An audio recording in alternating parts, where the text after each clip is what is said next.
अब हम देखेंगे उदाहरण संख्या 7, जो कि दे रखा है कि दो अंकों की कितनी संख्याएं तीन से विभाज्य है। विभाज्य का मतलब जिसका तीन में, मतलब तीन का जिस संख्याओं में पूरा पूरा भाग लगता हो उनको अपन तीन से विभाज्य बोलते हैं।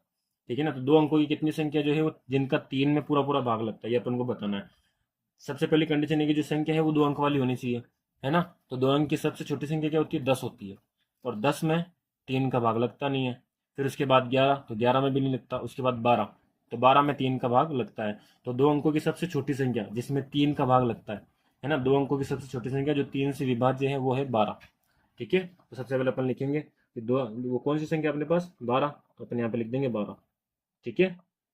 इसके बाद 12 के बाद कौन सी संख्या जिसमें तीन का भाग पूरा पूरा लगता हो? तो वो आएगी 15।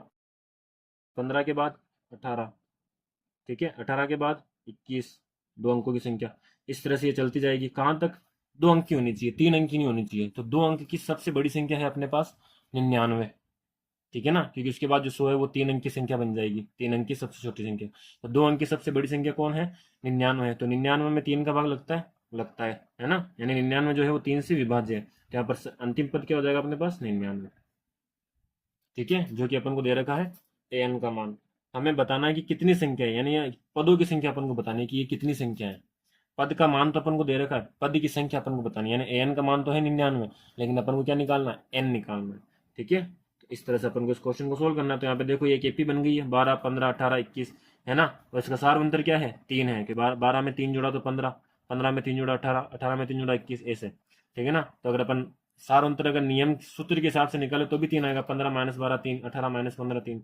ठीक है ना। तो ए का मान यहाँ पर अपने पास आ गया 12, और डी का मान अपने पास है 3, और एन का मान अपने पास क्या है? 99, 99 जो है। ठीक है। अपन को एन का मान याद करना है। ठीक है। तो सूत्र लगाएंगे अपन सबसे पहले।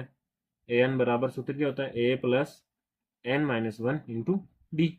एन का मान अपने पास है 99, बराबर ए का मान है 12, प्लस एन का मान अपन को निकालना है और डी का मान है 3। सबसे पहले क्या करेंगे? इस 12 को इधर भेज देंगे, तो ये हो जाएगा 99 माइनस 12 बराबर एन माइनस एक गुणा 3। 99 में से 12 घटाओ, 9 में से 7 गया, 9 में से 2 गया तो 7 बचेगा, और 9 में से 1 गया तो 8। तो 99 में से 12 गए तो 87 अपने पास आ गए, बराबर एन माइनस एक गुणा 3। अब क्या करेंगे? अब ये 3 इस पूरे ब्रैकेट से गुणा हो रहा है, उधर जाएगा तो भाग में चला जाएगा, तो ये हो जाएगा 87/3 बराबर एन माइनस एक। ठीक है। 87 में 3 का भाग लगाना है, तो देखो 87 में 3 का भाग लगाते हैं। 3 के पाड़े में 8 नहीं आता, क्या आता है? 6 आता है। 3 दूनी 6, दो बार। 8 में से 6 गया, 2 बचेगा, आगे लिखेंगे अपन 7। 3 के पाड़े में 27 आता है, 9 बार। 27 में 27 गया 0, यानी 3 का भाग 87 में लगाएंगे, कितना आएगा? 29 आएगा। 29 यहाँ पे लिख दिया अपन ने, बराबर एन माइनस एक। ये एक माइनस का इधर आएगा तो प्लस हो जाएगा, तो ये हो जाएगा 29 प्लस एक बराबर एन। 29, 29 प्लस एक कितना हो गया? 30, बराबर एन। यानी एन का मान अपने पास क्या आ गया? 30। ठीक है। एन का मान क्या आ गया? 30। यानी कि दो अंकों की कितनी संख्या है? 30 संख्या है जो तीन से विभाज्य है। तो अपन यहाँ पे लिख देंगे, अतः दो अंकों वाली कितनी है? 30 संख्याएं तीन से विभाज्य है। तीन से विभाज्य। ठीक है। तो ये हो गया आपका उदाहरण संख्या 7। उदाहरण संख्या 8 देखते हैं। एपी 10, 7, 4 से लेकर -62 का अंतिम पद से 11वां पद ज्ञात कीजिए। यानी अपन को अब इधर से पद, अपन ने जितने भी सूत्र पढ़े ना वो इधर से पद ज्ञात करने के पड़े हैं। यानी इधर से चौथा पद निकालिए, इधर से पांचवा पद निकालिए। अब ये कह रहा है कि इधर, यानी अंतिम पद से इस तरफ 11वां पद आप निकाल लिए। तो देखो इस क्वेश्चन को करने का तरीका क्या है कि कभी भी आपको क्वेश्चन बोले कि अंतिम पद से ये वाला पद ज्ञात कीजिए, तो अंतिम पद से अगर आपको ज्ञात करना है तो आपको कुछ नहीं करना है, ये जो एपी आपको दे रही है इसको आपको उल्टा कर देना है। ठीक है। तो यहाँ पे देखो इस एपी को उल्टा करेंगे तो इसमें आखिरी पद कौन है? -62। तो अभी जो -62 है पहला पद बन जाएगा यहाँ पे। तो अपन यहाँ पे लिख देंगे एपी -62 सबसे पहले लिख देंगे। फिर डॉट है तो डॉट डॉट लगा दो, फिर है 4, फिर है 7, फिर है 10। 10 पहले पहला पद था, अब आखिरी पद हो गया। अगर अपन को अंतिम पद से कोई पद याद करना है, अंतिम पद से, ठीक है ना, तो उस एपी को क्या कर देना? उल्टा कर देना। यानी जो आखिरी पद है वो पहले लिखना है, जो पहले पद है वो आखिरी लिखना है। आपको और कुछ नहीं करना। ठीक है ना। अब इस एपी में देखो यहाँ पे ए का मान क्या है अपने पास? -62। और डी का मान आपको निकालना है। तो इधर से तू निकलेगा नहीं, इधर से निकालेंगे, ठीक है ना। पहले पद में से आखिरी पद माइनस करेंगे, यानी 7 में से 4 माइनस करेंगे, तो 7 में से 4 माइनस करेंगे तो अपने पास 3 आएगा, और 10 में से 7 माइनस करेंगे तो भी 3 आएगा। तो डी का मान क्या है अपने पास, 3 आएगा, वो भी हाँ प्लस का आएगा, क्योंकि 7 माइनस 4 बड़ी संख्या प्लस की है, तो 3 जो है डी का मान प्लस का आएगा, ठीक है। तो ए और डी आ गया अपने पास। और अंतिम पद से कौन सा पद ज्ञात करना है, 11वां पद ज्ञात करना है। अब अपन को पद की संख्या दे रखी है, पद का मान नहीं दे रखा, यानी 11वां पद यानी एनवां पद ज्ञात करना है, यानी एन का मान अपन को दे रखा है यहाँ पे 11। अपन को क्या ज्ञात करना है, अपन को ए एन ज्ञात करना है, पद का मान ज्ञात करना है, ठीक है। तो यहाँ पर अपन सूत्र लगाएंगे, ए एन बराबर ए प्लस एन माइनस ए गुणा डी।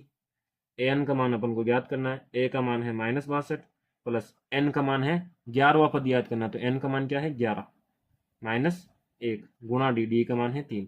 यहाँ पे मैं लिख देता हूँ एन का मान क्या है 11, क्योंकि वो 11वां पद की बात कर रहा है, ठीक है ना। ब्रैकेट में मैं लिख देता हूँ 11वां पद, तो एन का मान क्या हो गया 11, ठीक है। यहाँ पे सूत्र लिख दिया अपन ने।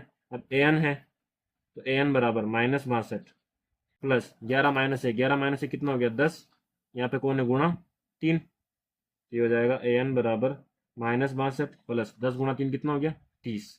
तो ए एन का मान अपने पास क्या आ जाएगा -62 प्लस 30। असमान चिन्ह तो संख्याओं को घटाते हैं, तो 62 में से 30 को घटाना है, तो 2 में से 0 गया तो 2 ही बचेगा, 6 में से 3 गया तो 3, 32 आ गया।